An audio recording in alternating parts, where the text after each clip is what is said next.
Yo, what's up everybody? Good morning. I hope you're all doing well.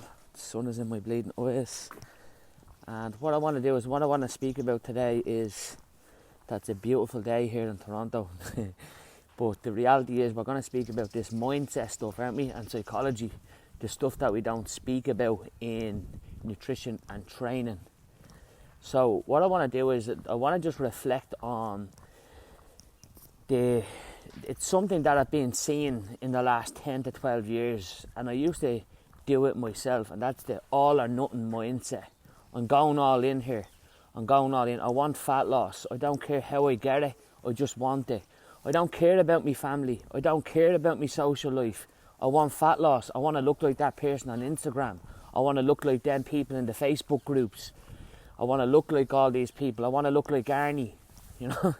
But unfortunately, this takes consistency. This takes clarity. It takes a strategy in order to get there.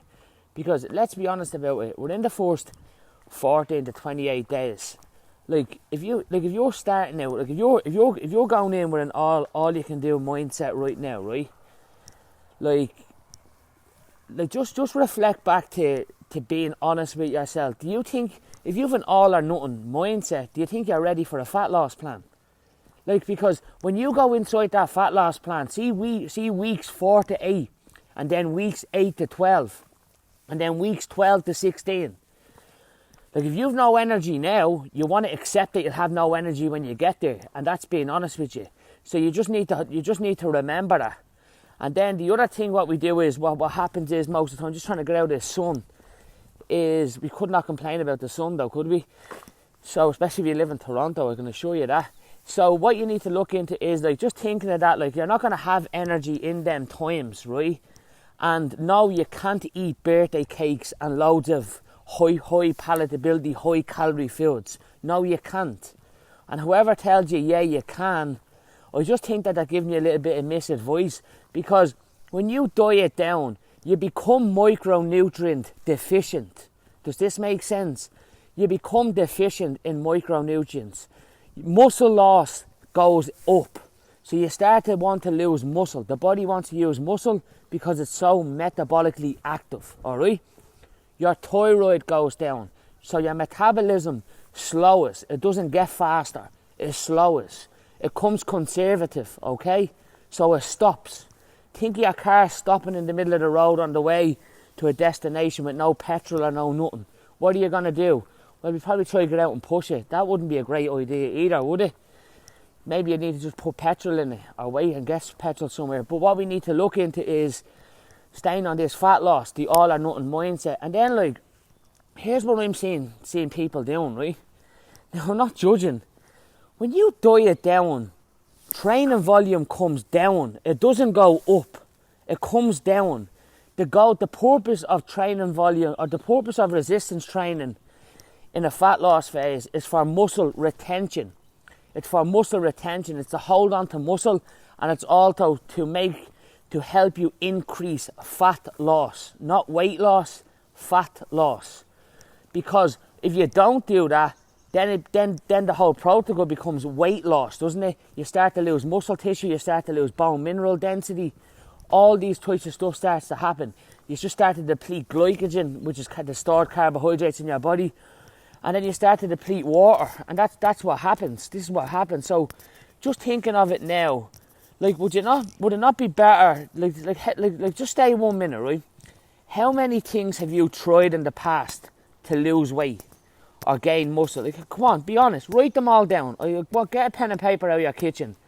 Write them all down. Write all them experiences. Now, ask yourself today: has any of them worked? Has any of them worked? Are you able to sustain your weight loss for 12 to 24 months and still be able to eat normal with people, go out and enjoy your life, be social, have these fun foods, the foods that you like over time? Just ask yourself that today. Just be honest. Because if they didn't work, are you going to do it again? Or are you waiting on the next best herbal life or the next best fancy drinks and think that they're the solution when they're just cutting calories out of your diet? I'm just telling you the truth. Put them all onto this Facebook Live if you want. They're just cutting calories out of your diet and changing your psychology and telling you that this is the solution. The solution is not that. The solution is sustainability. The solution is understanding, number one, where you want to go. Number two, how you're going to get there.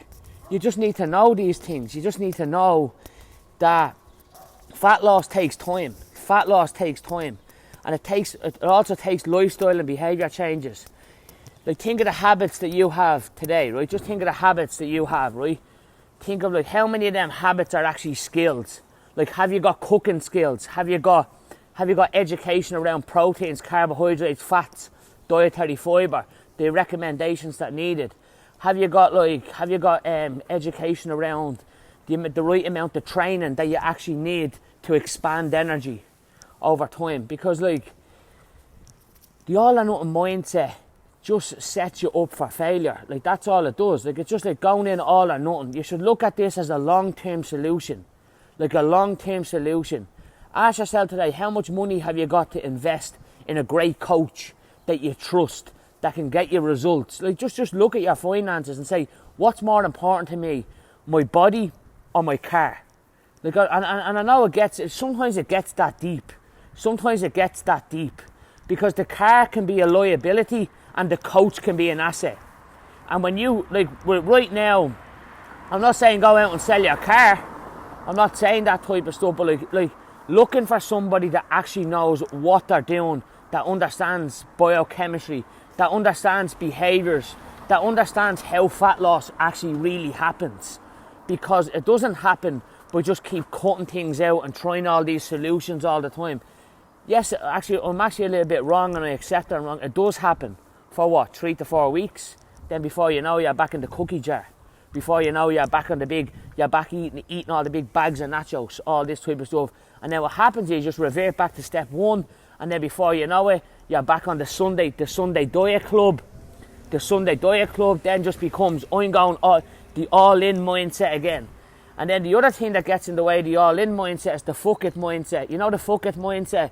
When you turn around and you have that big tub of ice cream on your fat loss plan, you say, fuck it.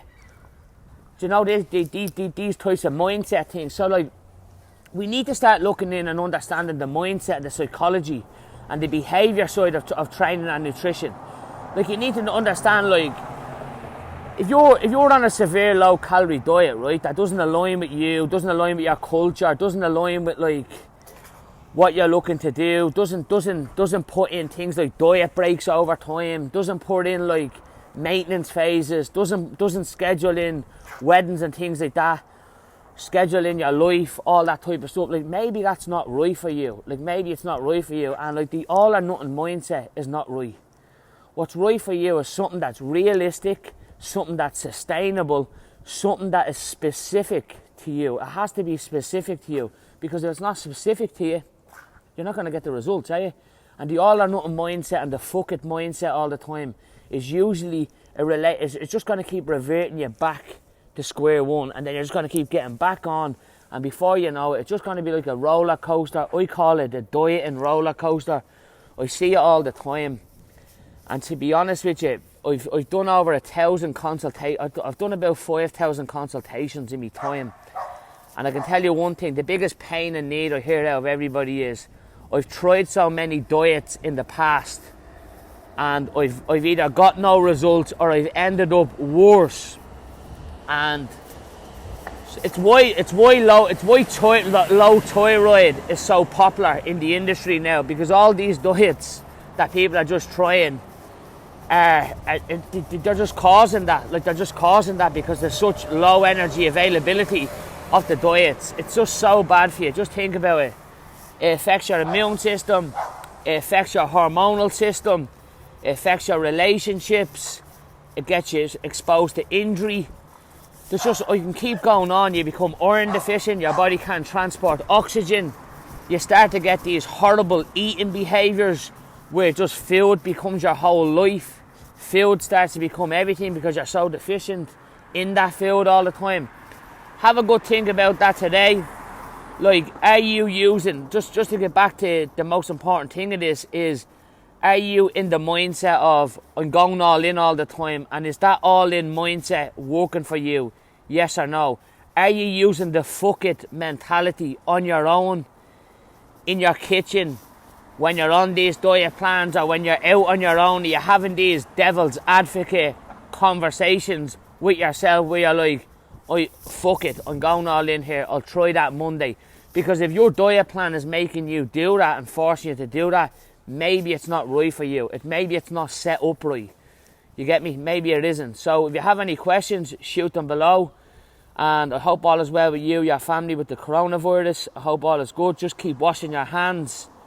Get out and get a little bit of sun. Very, very good vitamin D for your immune system. Remember, the body can't make its own vitamin D. We get it from the sun, or we get it from vitamins and minerals. I'll speak to you all soon. Thanks a lot for following.